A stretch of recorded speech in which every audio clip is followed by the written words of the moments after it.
جو آپس میں ملتے ہیں اور تعلقات قائم کرتے ہیں، کیا وہ تعلقات اسلامی بنیادوں پر ہیں؟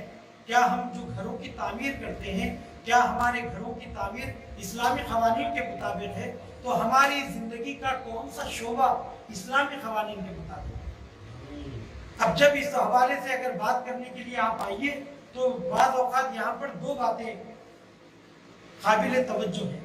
ایک یہ کہ ہم امام حسین علیہ السلام کی یا اسلام کی انفرادی روش زندگی کے بارے میں بات کریں کہ ہمارا کھانا پینا کیسا ہو، ہمارا اٹھنا بیٹھنا کیسا ہو، ہم کون سی انگوٹھی پہنے اور ہم کتنے رکعت نماز پڑھیں، تو یہ وہ ذاتی چیزیں ہیں۔ یا پھر امام حسین علیہ السلام اپنے دور میں اپنی زندگی میں کیسے سوار ہوا کرتے تھے، ان کا گھوڑا کس قسم کا ہوا کرتا تھا، وہ کس قسم کا لباس پہنا کرتے تھے۔ تو عزیزان گرامی، ان معاملات کے بارے میں یہاں گفتگو نہیں کرنا چاہتا، اور نہ ہی ان میں سے تمام مسائل کے اوپر پیروی لازم ہے۔ جن چیزوں کا تعلق کلچر سے ہے، جن چیزوں کا تعلق علاقے سے ہے، اس کی پیروی کرنا ہمارے اوپر لازم نہیں ہے۔ کہ مولا متقیان اگر کھدر کا لباس پہنتے تھے تو آج کے زمانے میں ضروری نہیں ہے کہ آپ کھدر کا لباس پہنیں۔ سرور کائنات اگر عبا اور خبا پہنتے تھے تو آپ کے لیے لازم نہیں ہے کہ آج آپ سنت رسول کے نام پر وہی لباس اپنائیں، بلکہ اس کے اندر شریعت نے آپ کو چھوٹ دی ہے۔ پھر ہم لائف اسٹائل کی جب بات کرتے ہیں تو پھر کیا بات کرنا چاہتے ہیں؟ تو در حقیقت میں ان اصولوں کی بات کر رہا ہوں کہ جس کا تعلق علاقے سے نہیں ہے، جس کا تعلق کسی وقت سے نہیں ہے، جس کا تعلق کسی زمانے سے نہیں ہے۔ میں ان روشوں کی بات کر رہا ہوں، میں ان باتوں کی بات کر رہا ہوں جو ہر دور میں اپنانا جس کو لازمی ہے۔ مثال کے طور پر عزت نفس ایک ایسا قانون ہے جس کی رعایت ہر دور میں کرنی چاہیے۔ باہمی اتحاد یہ وہ قانون ہے جس کی رعایت ہر دور میں ہونی چاہیے۔ صاف گوئی جو امام حسین علیہ السلام کی ایک نمایاں خوبی ہے۔ آج کے لیڈر دھوکہ دیتے ہیں اپنا مطلب نکالنے کے لیے، مگر یہ تنہا لیڈر ہے جو شروع سے یہ کہہ رہا ہے کہ میں مرنے کے لیے جا رہا ہوں۔ کسی کو ذرہ برابر آپ نے دھوکے میں نہیں رکھا۔ تو صاف گوئی امام کا ایک پورا امتیاز ہے، یا پھر صداقت اور صبر و استقامت، استقلال، یہ وہ صفتیں ہیں جو امام حسین علیہ السلام کی پہچان ہے۔ تو میں ان اصولوں کا تذکرہ کرنا چاہتا ہوں جو امام حسین علیہ السلام کی معنوی زندگی کی بنیادی پہچان ہے، جس نے حسین کو جاویدانی اور تاابد باقی رکھا ہے۔ عزیزان گرامی، تو بعض اوقات میں یہ سوچتا ہوں کہ آخر امام حسین علیہ السلام کو یہ مرتبہ کیسے ملا؟ بس رفت مصائب کے لیے عزیزان گرامی کہ امام حسین علیہ السلام کو یہ مرتبہ کیسے ملا کہ ان کا تذکرہ تاابد زندہ رہ گیا، حسین کا ذکر جاویدانی ہو گیا۔ اب حسین کے تذکرے سے اللہ کا ذکر باقی ہے، حسین کے تذکرے سے رسول کا ذکر باقی ہے، حسین کے تذکرے سے قیامت کی یاد باقی ہے، حسین کے تذکرے سے علی کے فضائل باقی ہیں۔ تو آخر پھر ایسی کیا بات ہوئی کہ امام حسین علیہ السلام کا تذکرہ اتنا بلند ہوا؟ تو میری نظر ایک سلوات پڑھیں محمد زیارت ناہیہ کے جملوں پر پڑھی کہ جہاں پر امام عالی مقام، امام زمانہ عجل اللہ تعالی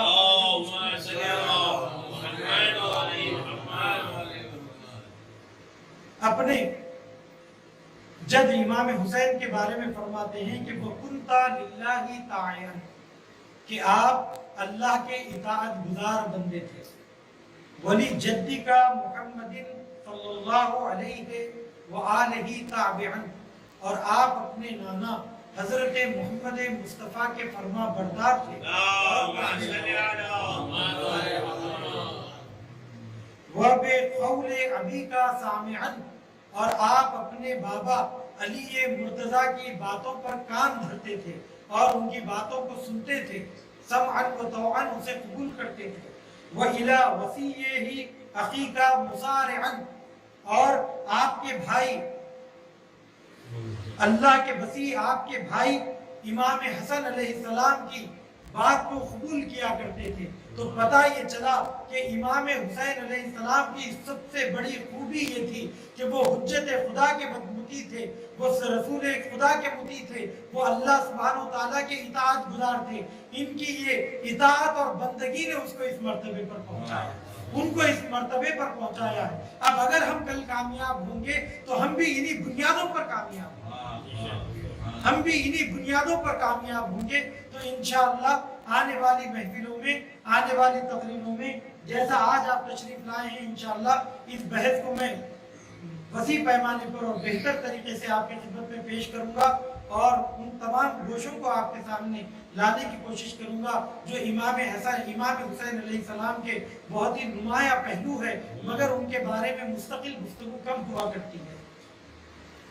کہ عزیزان گرامی، امام عالی مقام کو یہ مرتبہ اللہ کی اطاعت سے ملا ہے، اور اگر ہم کامیاب ہوں گے تو وہ بھی اللہ کی اطاعت کی بنیاد پر کامیاب ہوں گے، امام کی اطاعت کی بنیاد پر کامیاب ہوں گے۔ عزیزان گرامی، کہ اطاعت بھی کیسی اطاعت کہ امام عالی مقام بظاہر آپ نے ایک چھوٹی سی بات کہی، مگر وہ بات اتنی زیادہ بنیادی تھی، اتنی زیادہ بنیادی تھی، اور اتنا معمولی سا وعدہ نظر آتا ہے، مگر وہ وعدہ اتنا گہرا تھا کہ جس کے نبھانے کے لیے امام نے سب کچھ راہ خدا میں لٹا دیا، سب کچھ راہ خدا میں لٹا دیا۔ یہ بات اس وقت کی ہے جب معاویہ علیہ الحاویہ، معاویہ ملعون جب اس دنیا سے گیا اور انتقال کر گیا، تو ایک مرتبہ یزید نے ایک خط مدینے کے والی، مدینے کے حاکم ولید بن عقبہ کے نام لکھا اور کہا کہ معاویہ دنیا سے گزر چکا ہے اور میں اس کی جگہ حاکم بن چکا ہوں، تم مدینے کے لوگوں سے میرے لیے بیعت لو، اور نیچے جن لوگوں کے نام ہیں سب سے پہلے ان کی بیعت لینا۔ چنانچہ اس نے 3 لوگوں کے نام لکھے، عبداللہ بن عمر، عبداللہ بن زبیر اور امام حسین علیہ السلام۔ بس یہ نام لکھنا تھا۔ ولید گھبرا گیا، پریشان ہو گیا کہ یہ پیغام وہ عبداللہ بن زبیر تک تو پہنچا سکتا ہے، عبداللہ بن عمر تک تو پہنچا سکتا ہے، لیکن امام حسین سے یہ کیسے کہے؟ اس نے فوراً مروان کو بلوایا اور اس سے مشورہ کیا۔ جب اس نے مروان سے مشورہ کیا تو مروان نے کہا کہ حسین کو تم مجمع عام میں یہ پیغام مت سنانا، سب سے پہلے حسین کو دربار بلانا، بس یہ کہنا تھا۔ اس نے امام کو دربار بلانے کی ترکیب سوچی، اگر سپاہیوں کو بھیجتا تو امت کو خبر ہو جاتی اور وہ دربار تک آ جاتے، چیپی گوئیاں ہونے لگتی، ہر طرف چرچا ہو جاتا۔ اس نے کیا کیا، ایک نوجوان بچہ جو محل کے باہر کھیل رہا تھا اسے بلایا اور بلا کر کہا کہ جاؤ حسین کو جا کر خبر کرو کہ ولید نے انہیں بلایا ہے۔ وہ نوجوان بچہ، وہ معصوم سا بچہ نامہ لے کر حسین کی خدمت میں پہنچا۔ اس وقت امام حسین علیہ السلام مجسم ہدایت بنے ہوئے مدینہ منورہ میں واعظ و نصیحت کر رہے تھے۔ ایک مرتبہ جب وہ لڑکا آیا تو امام کو اس نے سلام کیا، امام نے سلام کا جواب دیا۔ امام کی جب گفتگو ختم ہوئی، آپ کی واعظ و نصیحت ختم ہوئی، وہ لڑکا قریب آیا اور آ کر اس نے وہ پیغام پہنچایا۔ جیسے ہی پیغام پہنچایا، امام کے چہرے کا رنگ متغیر ہو گیا، اور آپ وہاں سے اٹھ کر جانے لگے۔ عبداللہ بن زبیر بھی وہیں بیٹھے ہوئے تھے۔ عبداللہ بن زبیر نے کہا کہ مولا اس وقت کہاں چلے؟ تو کہا کہ میں دربار جا رہا ہوں۔ کہا کہ مولا دربار کس لیے؟ مجھے ولید نے بلایا ہے۔ تو کہا کہ یہ دربار میں کام کا وقت نہیں ہے، لگتا ہے کوئی نازک سی بات ہے، آپ اکیلے نہ جائیے، اور اگر جائیے تو کل روز روشن میں جائیے۔ امام نے کہا کہ نہیں، فکر مت کرو، میں ابھی مل کر آتا ہوں۔ آپ پہلے بیت الشرف گئے، 18 بنی ہاشم کو ساتھ لیا اور دارالامارہ پہنچے۔ جیسے ہی دارالامارہ پہنچے، امام کی جلالت کا یہ عالم تھا کہ ولید اپنے مقام سے اٹھ گیا۔ اس نے امام کا استقبال کیا اور آپ کو اپنے مسند پر بٹھایا۔ امام اس کے قریب بیٹھے اور بیٹھنے کے بعد جب اس نے خبر سنائی تو آپ نے کلمہ استرجاع بلند کیا، انا للہ و انا الیہ راجعون۔ پھر اس کے بعد اس نے پیغام دیا کہ یزید نے مجھ سے کہا ہے کہ میں آپ سے بیعت لوں۔ تو امام نے مصلحتاً کہا کہ تم جب لوگوں کی بیعت لوگے، لوگوں سے یزید کے لیے بیعت لوگے، تو اس وقت مجھے بھی خبر کرنا، میں آؤں گا اور اپنی رائے کی اظہار کروں گا۔ یہ بات ولید کو بہت پسند آئی، وہ راضی ہو گیا۔ اب امام اٹھ کر جانے لگے تو مروان نے کہا کہ اے ولید یہ کیا کر رہا ہے؟ اگر اب تم نے حسین سے بیعت نہیں دی تو خون کی ندیاں بہہ جائیں گی، مگر حسین بیعت نہیں کریں گے۔ یہاں پر ابھی امام سے بیعت لے ورنہ انہیں قتل کر دے، بس یہ سننا تھا۔ زہرا کے لال کو جلال آ گیا اور امام نے کہا کہ اتحدثنی بالقتل، اے ابن مرجانہ، اے نیلگون چشم عورت کی کہ بیٹے تو مجھے موت سے ڈرا رہا ہے، تو مجھے قتل کرے گا یا یہ مجھے قتل کرے گا؟ بس یہ سننا تھا کہ آواز جیسے ہی بلند ہوئی 18 بنی ہاشم دارالامارہ میں گھس آئے۔ عزیزان گرامی، میں کہوں گا مولا ابھی آپ قید حیات ہیں، جب آپ آواز بلند کرتے ہیں تو آپ کی مدد کے لیے آپ کے نوجوان مدد کے لیے آ جاتے ہیں، لیکن کل یہی عصر عاشور ہوگا اور یہ آواز ندا دے رہے ہوں گے کہ حل من ناصر ینصرنا، کوئی ہے جو ہماری مدد کرے۔ لاشیں تڑپ رہی ہوں گی مگر کوئی آپ کی مدد نہ کر پائے گا۔ جزاکم ربکم خیر الجزا، جزاکم ربکم خیر الجزا۔ عزیزو یہ کیسی مظلومیت ہے؟ حسین کا رسول کا نواسا، مدینے کا بادشاہ، اس کا یہ عالم ہے کہ اس سے بیعت کا سوال کیا جا رہا ہے۔ ایک مرتبہ جناب زینب امام حسین کا انتظار کر رہی ہیں، پریشان ہے کہ میرا بھائی دارالامارہ گیا ہے، اللہ میرے بھائی کی خیر کرے، نہیں معلوم کہ کیا ہونے والا ہے۔ میں کہوں گا بی بی ابھی اپنے دل کو سنبھالیے، یہ مصیبت کوئی مصیبت نہیں ہے، اس سے بڑے مرحلے بی بی آپ کو دیکھنا ہے۔ ایک مرحلہ وہ آئے گا کہ تلے زینبیہ پر آپ ہوں گی اور آواز دے رہی ہوں گی اے عمر سعد میرا بھائی ذبح کیا جا رہا ہے اور تو کھڑا دیکھ رہا ہے۔ ایک مرتبہ امام بیت الشرف میں آئے اور آ کر یہ خبر دی۔ عزیزان گرامی، اس طریقے سے امام نے وہ راتیں گزاری کہ بار بار کبھی اپنے ماں کی قبر پر جاتے، کبھی اپنی نانا کی قبر پر جاتے اور قبر سے لپٹ کر کہتے اے نانا اب میں جینا نہیں چاہتا، مجھے اپنی قبر میں لے لیجئے، مجھے اپنی قبر میں لے لیجئے۔ جزاکم ربکم خیر الجزا۔ یہ قافلہ اس مصیبت کے عالم میں نکلا۔ عزیزو جب منظر یہ بتایا جاتا ہے کہ جب قافلہ نکلا تو اس شام سے نکلا کہ سواریوں پر محمل تھی اور بیبیاں پردے میں تھی اور ایک بنی ہاشم کا جوان آتا ان بیبیوں کو سوار کرتا۔ جب جناب زینب کے سوار ہونے کی باری آئی تو خود جناب عباس زانوں پر بیٹھ گئے اور جناب زینب نے ان کے ہاتھوں پر ان کے زانوں پر پیر رکھ کر وہ سوار ہوئی اور اس کے بعد امام حسین نے بازو تھاما، علی اکبر نے بڑھ کر سوار کیا، گھوڑے کی لجام کو تھاما۔ میں کہوں گا بی بی کتنی شان ہے، علی کی بیٹی اس شام سے مدینہ منورہ سے نکل رہی ہے، لیکن عزیزو جب یہ قافلہ لوٹ کر آ رہا تھا تو ہر راستے پر یہ کہا جا رہا تھا دیکھو یہ علی کی بیٹیاں ہیں، یہ رسول کی نواسیاں ہیں، یہ فاطمہ کی لاڈلیاں ہیں۔ اور جب بیویاں آئی تو سر و سینہ پیٹ کر یہ مرثیہ پڑھ رہی تھی یا اے نانا کے مدینے ہمارے نادانے کو قبول نہ کر، جب ہم یہاں سے جا رہے تھے ہماری گودیاں سلامت تھی، ہمارے سروں پر والیوں کا سایہ تھا، اب جب ہم آئے ہیں تو ہماری گودیاں اجڑ چکی ہیں، ہمارے والیوں وارث شہید ہو گئے۔